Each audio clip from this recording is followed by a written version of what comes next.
Day 2 and leaving the beautiful Megève. Race tactics for today, it's gonna be a very different race from yesterday. Today it's all about the own effort. I think I'll be doing exactly what I will aim to do the whole event, respecting the 3,500 meters of climbing of today.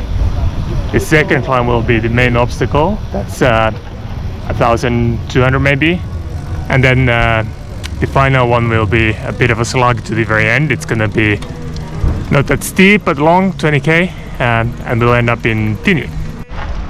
Last section of Col de Sassy. Recording, Tomer.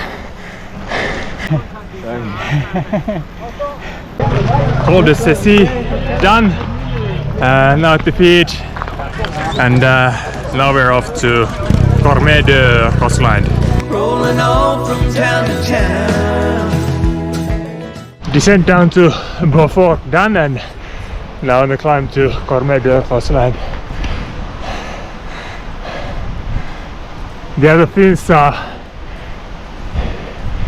going really strong.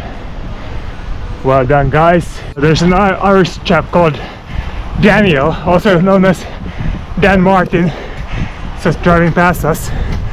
Not exactly pro tour pace anymore, but still quite spicy.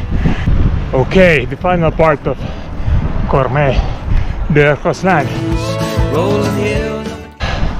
I think the guy is still doing his nenähengitys. 50 meters of elevation to go, and really struggling now to hold 260. First time I'm starting to feel it. I really have set myself a proper ambitious target. Tommonen joku lätäkkä tuossa puolivälissä, ja se oli turkoosia vettä, ja se, niin sitä vähän aikaa ihailtiin ja sitten mentiin takas kattoo stemmiä.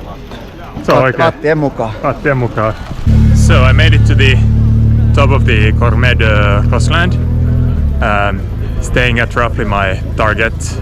It was really difficult to hold, actually 260 in the very last section, but still I think this one was close to target, previous one was above. Now there's a descent to Bourg-Saint-Maurice, a bit of valley road that's all neutralized, and then a 20-kilometer climb up to Tigny. So it's the start of the 20k climb to Tigny. The organizers have chosen to put the climb not on the main road but on a small road like this.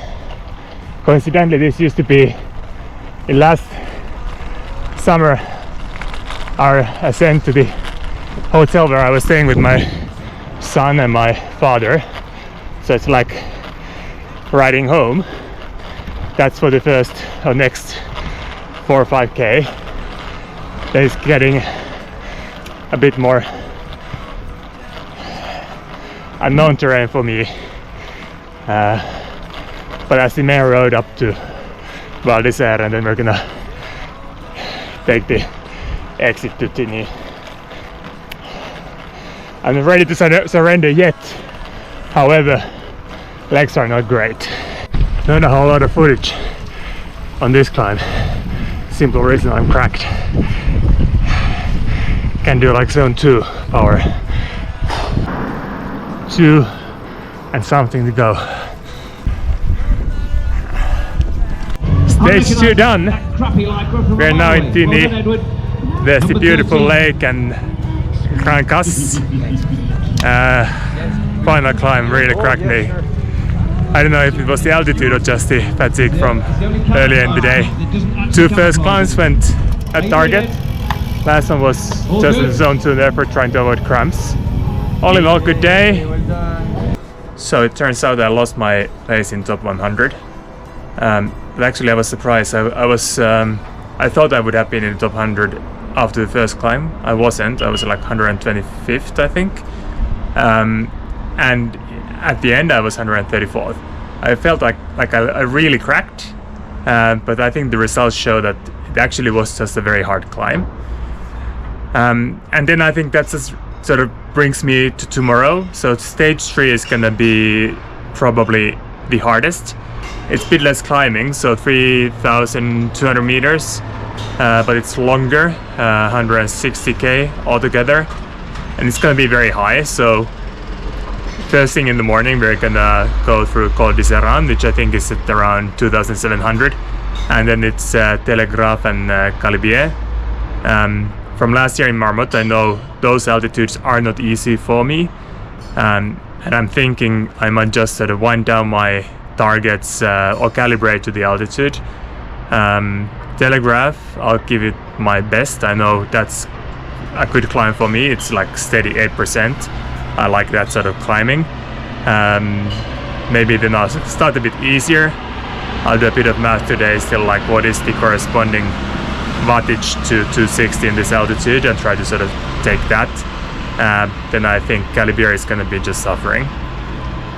So let's see how the type 2, type 4 sort of fun is going to look like tomorrow.